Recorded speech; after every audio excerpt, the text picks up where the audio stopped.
Tonight we're going to look at a new number, and the number is e.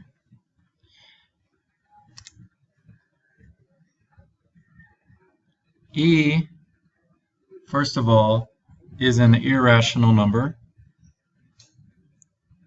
like pi. It cannot be put into fraction form. Let's go ahead and take a look at what this number is. Here are the first few digits. 2.718.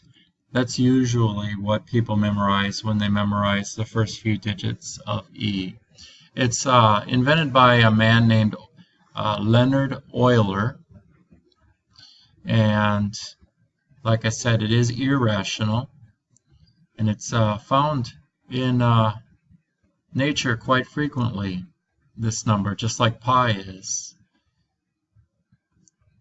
Okay, so we're going to look at graphing an exponential function, base e. Okay, so here's our input, and our output will be over here. So first of all, let's go ahead and look at our calculator, because we're going to be dealing with quite a few decimals here. Okay. Well, first of all, there's one that we can do in our head. We can do x to the 0, or e to the 0 power. So if we plug 0 in, e to the 0 power is 1. So there's that special point. Notice there's no transformations. This is the parent. This graph can be transformed just like any other parent exponential function. So 0, 1.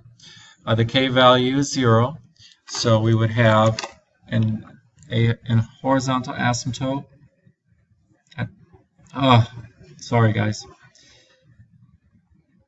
At y equals 0. I'm not going to redo this. I want to go to lunch. We have a point at 0, 1. So on your calculators, you can find e right here underneath the caret key, e to the x. So we're going to go ahead and press it. And we're going to raise it to the x power. And we'll go ahead and press enter and graph it. Looks like an exponential function. Okay. So then let's go ahead and go to the table, Control T, and let's fill in some of these numbers here. So we know that when x is 0, y is 1. So at -1, we have 0.36. At -2, 0.135. Going the other direction, notice here's Euler's number, 2.71828.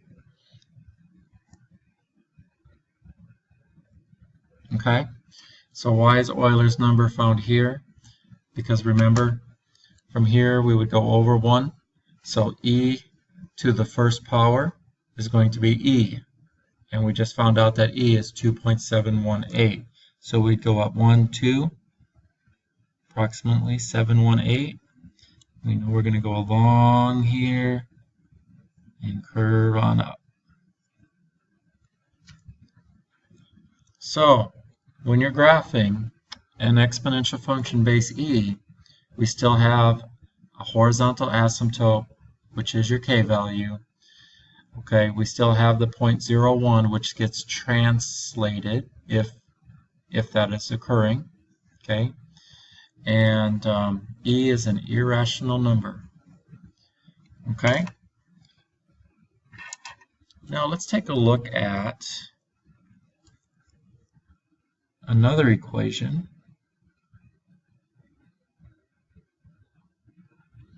And let's write down what the transformations for this would be. The first thing you should do here is you would want to switch those around. So we'd have negative x plus 5. And then, just as a review, a reminder, when you're dealing with a horizontal translation, okay, and there's a number in front of the x, remember you have to factor that number out in order to see the correct translation. So we're going to factor out a negative 1. So factoring out a negative 1, we get x minus 5. So what we have here is we have a translation of 5 units to the right.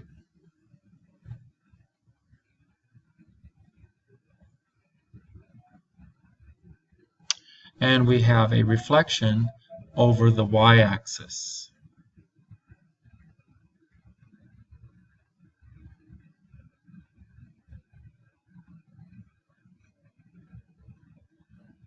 Okay, so if we wanted to graph this, let's say we were transforming this one. Again, it's 5 units to the right, so we go to our 0, 1, go 5 to the right, 1, 2, 3, 4, 5. It's reflected over the y-axis, so we're going to end up 1, 2, 3, 4, 5 on this side. Okay, let's take the other point that we have here, and we're going to translate it 5 units to the right, 1, and actually let's do the reflection first. So if I reflect it over here, we'll go ahead and go 5 units the other direction, 1, 2, 3, 4, 5. So we're going to end up with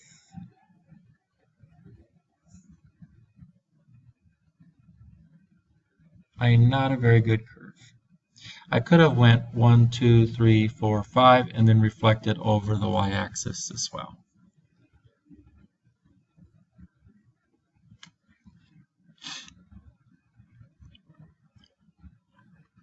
Alright, well, I'll see you guys on Wednesday. Don't forget to mark this done in Google Classroom.